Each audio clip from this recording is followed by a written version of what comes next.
What is your profession?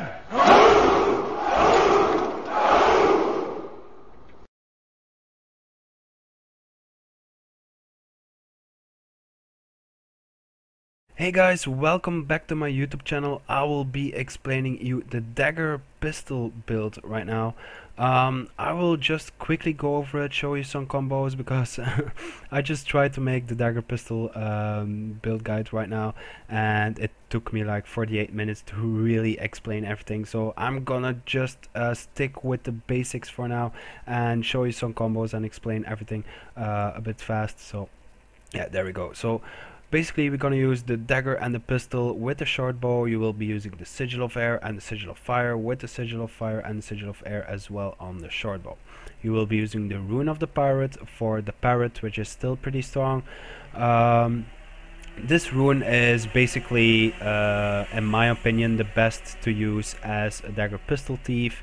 Because of the parrot. The parrot deals a great amount of damage as well. So yeah, there you go.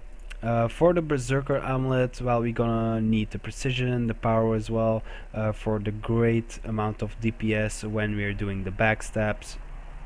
So berserker amulet is quite a must. If you're very new to thief, just take the barbarian amulet to just learn the combos and stuff in hotjoin or something till you get the rope, so you can actually use the berserker amulet. For the traits, we'll be using 2 and deadly arts, which is the mug. So every time you use steel right here, you also heal for 2000. If you steal right here because of the minor trait, you also inflict poison for 11 seconds, so that's pretty good as well, because it decreases the heal effectiveness by 33%. Now the 6 in critical strikes, the first minor trait right here is the keen observer. So when your health is above 90% HP, your critical hit chance is increased by 5%, so that's pretty good. The first trait right here will be fierce retaliation. So when your target reached 50% HP, you will gain fury. Fury gives 20% critical chance, as you can see, so it stacks with the critical chance right here. So this will be 69 instead of 49%. So that's a very good if you want to focus on your targets to and if you want to focus on your target to burst them down. The second minor trait right here is opportunist. Critical hits have a bonus to restore your initiative, so the trigger chance is 50%. It has an eternal cooldown of 5 seconds, but basically you will almost hit a critical hit with each strike you gain. So basically with this minor trait you will gain some initiative back every 5 seconds, so that's good as well. We'll be using 10 and critical strikes as the second trait. Critical haste, you have a chance to gain quickness on a critical hit. So this has an eternal cooldown of 30 seconds, but basically, like I just explained, almost each hit you will do will be a crit hit, so you will have a lot of chance to have quickness for 2 seconds every 30 seconds, so that's quite good. Your actions are double as fast, almost double as fast, it's 50% faster, but that's pretty good as well to DPS your target down. The third minor trait will be first strikes. So when your initiative is over the 6, so as you can see, this is your initiative bar right here. You can spam skills. As you can see, we don't have a cooldown on these. What we do have is an initiative bar, and this will be your money pocket right here, and for each skill you have to pay a certain amount of initiative. So if you go hover over a skill, in the right upper corner you see the number 3, and next to it like some sort of diamond square thing in a circle. Well, that is your initiative cost. So this is your wallet right here with your initiative in it, and this is the price you need to pay in the upper right corner of the skill. So basically with this minor trait right here, if you have more than 6 initiative left, which is right here, if you have more initiative left than this, your damage will be increased by 10%, so that's very good as well. to open up a fight after you gain some stealth to open it. Now the last trait right here is Executioner. Deal extra damage when your target is below the health threshold. Now this goes in perfect harmony with your first trait right here. If your target is below 50% HP, you will gain Fury, but with this one you will also have an increased damage of 20%, so that's pretty good as well.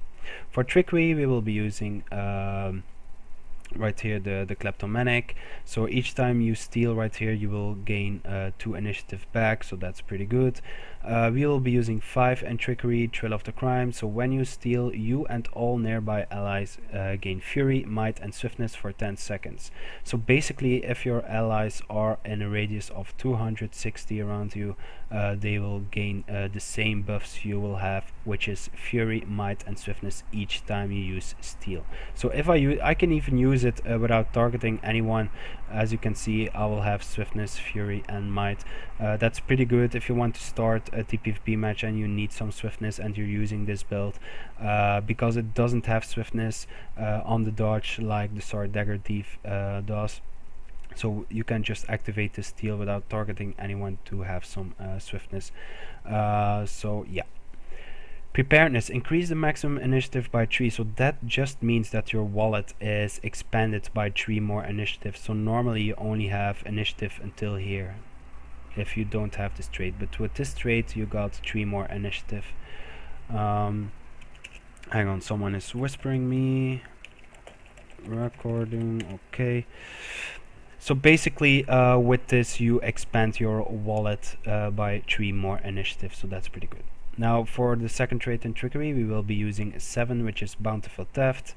Stealing grants you and all your nearby allies Vigor. You rip boons from your target and grant them nearby to allies. So basically what I want to explain about this one is when you steal you will rip off 2 boons. Now it doesn't really matter in what order the boons are. The first steal is gonna go for is rip off Aegis and Stability. So you will always be able to rip off Stability, even if it's the last one in the boon line of your enemy. This steal will always focus on your stability, on the stability of the enemy and the Aegis.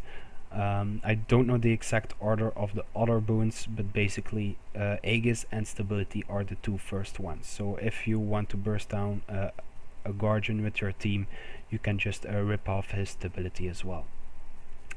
The last minor trait right here, Late Attacks, increases damage per initiative. So the more initiative you have, the more damage you got. Now that doesn't sound like interesting, but it's 1% damage increase. And we got like, I don't know how many initiative we really have. Let me see. So we got 3, we got 6, we got 9, we got 12, we got 15 initiative. So basically you have 15% damage increase because of this trait right here, and that's pretty cool as well. Now the last trait right here is 12 in Trickery, which is Sleight of Hand. Stealing also dazes the target, reduces recharge on steal. So as you can see now, because all of those traits I chose in the trait tree right there, as you can see, all the blue thingies right here, if I hover over steals, are all bonus stats that steal grants me. So basically this build is turned around the steal skill right here. As you can see, it's also a very low cooldown. It's only 21 seconds, so that's pretty good as well.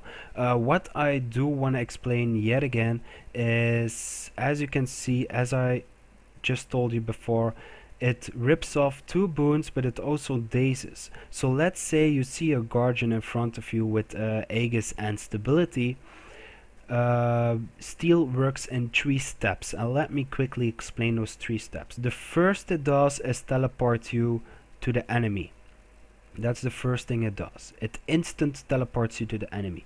The second step it does is ripping off boons, and it will first focus on the Aegis and the Stability if they have it. I don't know the exact order of the other boons if they don't have Aegis and Stability. I think it's Might, then Regen, then Protection. I think it's something like that. I'm not really certain, but it works with a certain in a certain way. So basically, the steel in the second step, it rips off Aegis and stability first. The third step, he will daze.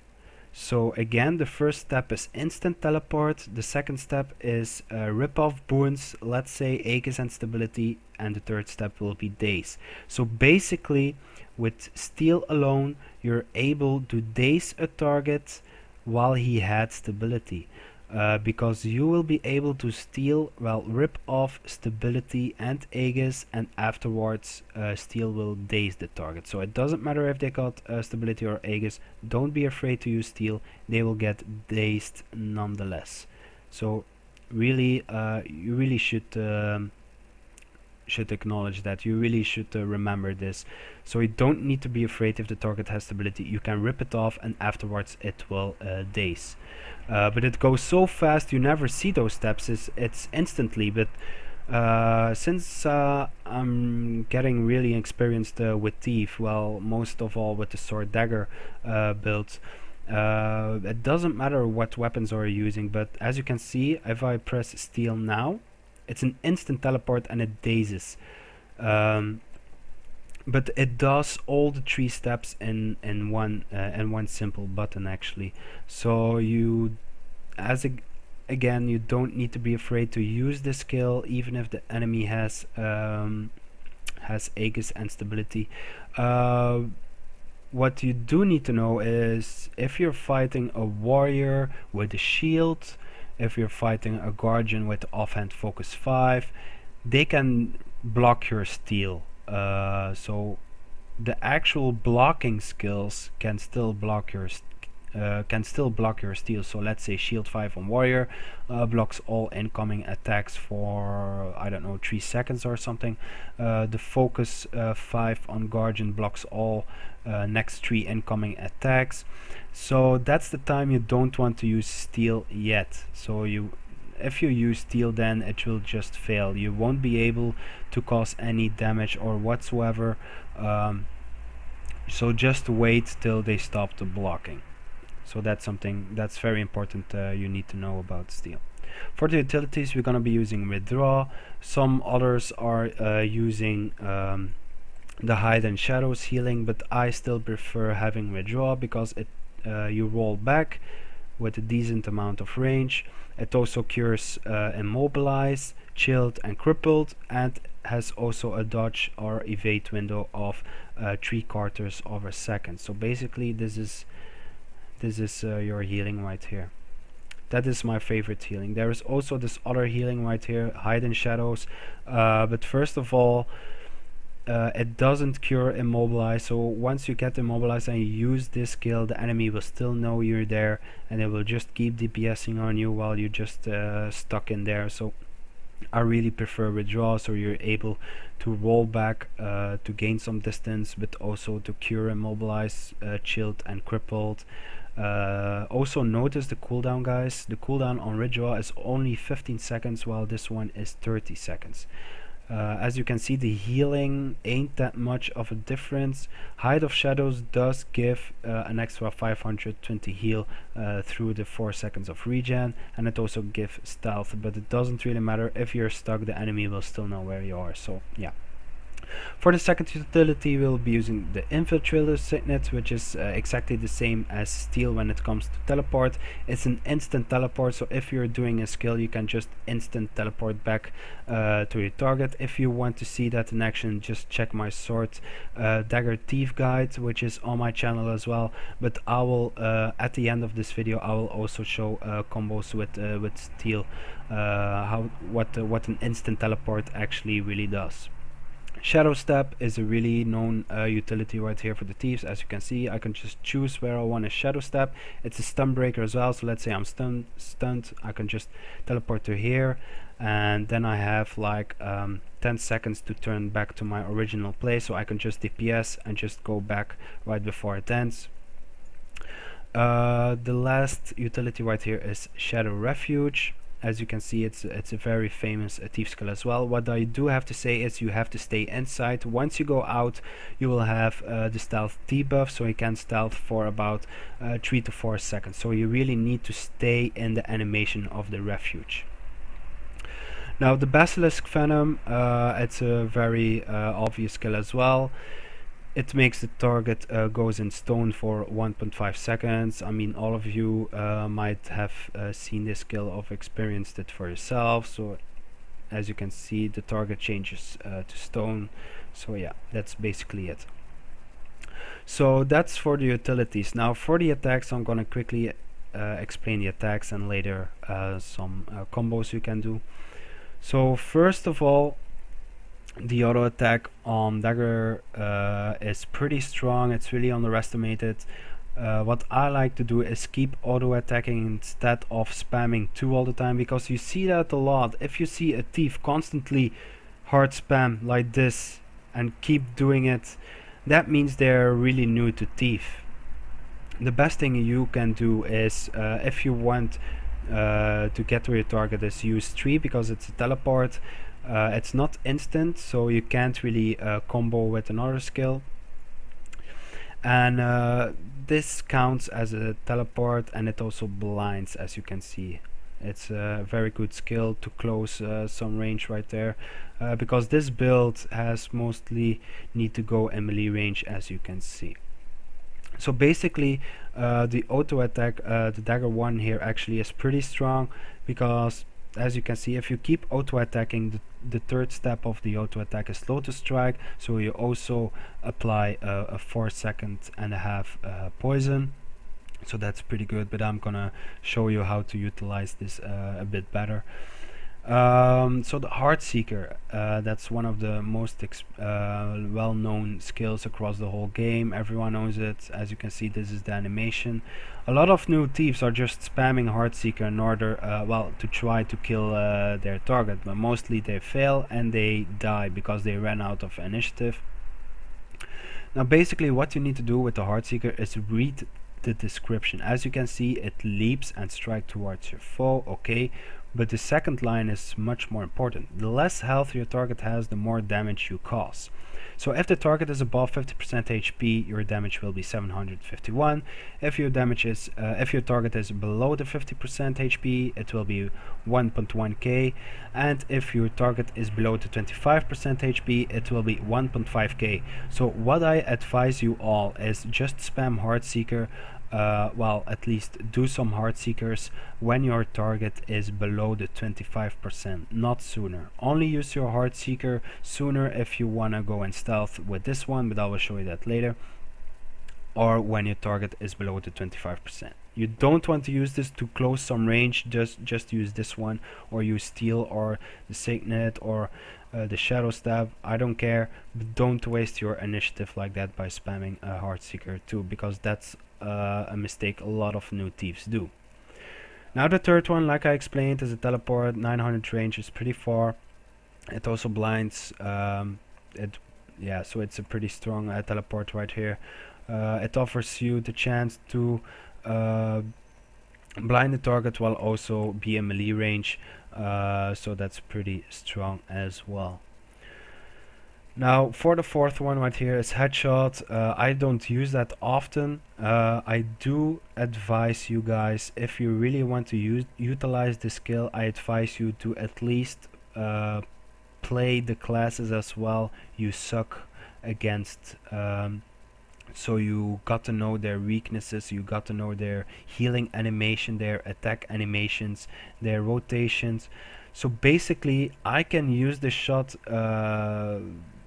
whenever I want, but I only use it when I see a certain animation, because I play all 8 classes equally, so I kinda know a lot of animations out of my head. So if I see like a ranger going for Troll Ungund healing, that is when he puts his hand above his head. That's the time I want to headshot. Or a Mesmer who's gonna use the Phantasm Berserker, which is the Greatsword 4 to burst down. That's when the Mesmer pulls up his Greatsword up in the air, then you know he's gonna burst. That's an exact good time to shoot the daze, so it interrupts him. So you really get to know the animations first before you really want to use this headshot, because I know a lot of new thieves as well just spamming that so the enemy can't attack. But once the enemy is smart enough to activate stability, you will render yourself without any initiative left. So yeah. Now the black powder will be one of your main skills. It's very known, as you can see. It's a blinding field. Well, it's a smoke field actually, and as long as a target stays within it, he is perma blinded. The area pulses for 4 times a 4 seconds, so each second it pulses, the blind is out. So let's say you're fighting a guardian with a greatsword. If the guardian with a greatsword is using whirling winds, which is I think greatsword 2, yeah, I think, yeah, greatsword 2, then it might be possible they might hit some damage on you, because the blind only pulses 4 times in 4 seconds, so each second they will get a new blind. But basically there aren't a lot of classes who can attack that fast. What you also need to know is you need to be careful about when fighting a warrior, because a warrior has a chance, well, a warrior has a utility where he gains 100% immunity to conditions for 8 to 10 seconds. It depends on his traits. So basically what you need to do is watch out for the buffs right here. If you target someone, see if you don't see berserker stance or anything, and just put the black powder right here, spam auto attack, and just save up some initiative so you can place the next black powder. That's actually a pretty good way to deal with initiative problems right here. What you also can do is just place black powder, auto attack, and right before the field is going away, use the Heartseeker as a leap and just backstab from the back. Now, as you can see, with the black powder and the Heartseeker is a leap, and as you all know, in this game we have fields and we have certain of combo movements like leap, projectiles, physical projectiles. I mean, we all have those combos right here. But basically with the leap you will gain a certain combo with this one, and this is pretty famous. You just black powder and a Heartseeker out of it and you will gain stealth for 2 to 3 seconds. Now, but basically there is also this little trick I will show you right now to gain more stealth in a shorter time. What you need to do is right click your mouse button, turn your screen upside down, and yeah, scroll out a bit so you see a lot. Keep pressing the right mouse button, strafe with your Q or D on the keypad. So keep strafing like this. Keep clicking the right mouse button to turn the screen. Put black powder down. Use Heartseeker. Turn Heartseeker. Turn Heartseeker. So that's actually a trick if you want to quickly have some stealth and don't leap too far away, because if I gonna leap the normal way, the old way, it's like this: Heartseeker, then Heartseeker again, and Heartseeker. But as you can see, it's pretty big leaps and you always have the chance to hit someone, and therefore you will gain the revealed debuff, so you can stealth for 4 seconds. So what you want to do is make your leaps as small as possible. So I will show you guys again. Keep right clicking, keep pressing the right mouse button, keep it pressed, strafe, put the black powder, use Heartseeker, keep turning, Heartseeker, pause, Heartseeker.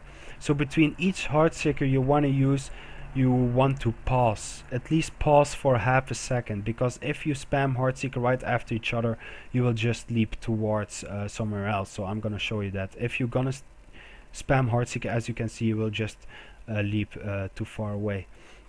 So basically what you want to do is again, keep pressing the right mouse button, strafe, put the black powder down, Heartseeker, keep strafing, Heartseeker, pause, and Heartseeker.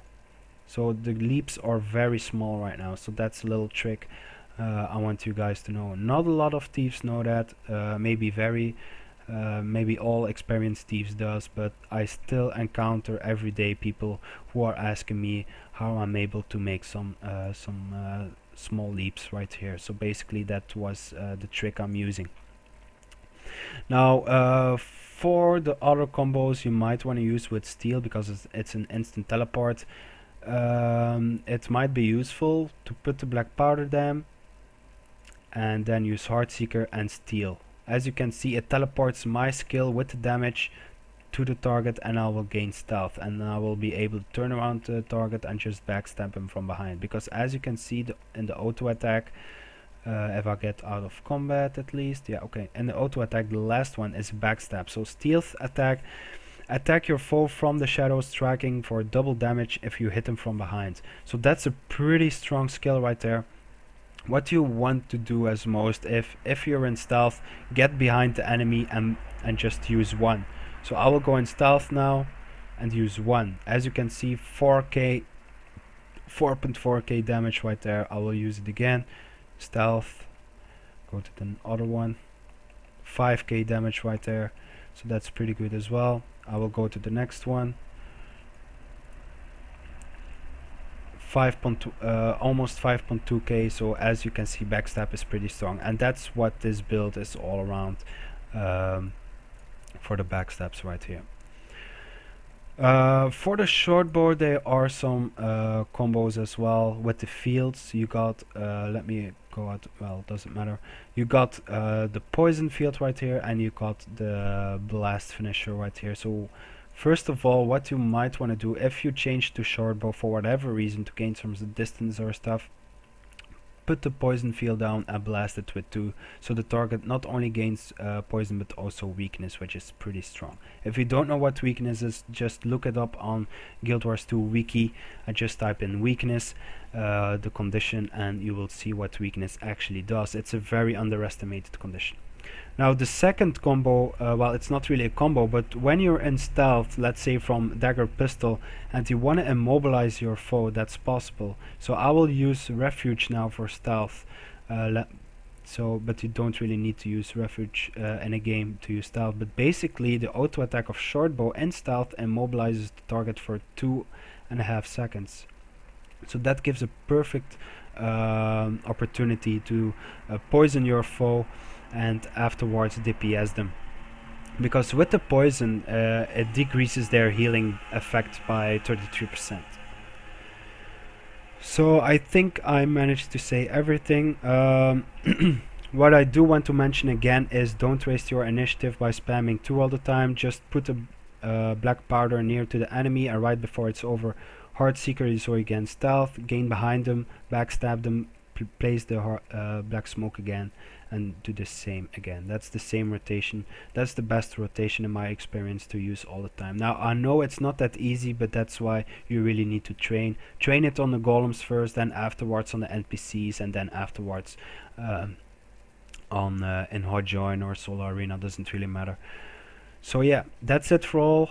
I hope you enjoyed this guide. If you got any questions, just send me an in-game mail to the bottom left name right there, TerraSquad.2349. Also welcome to send donations if you got something too much. Don't forget to like and subscribe for more daily PvP videos. See you guys.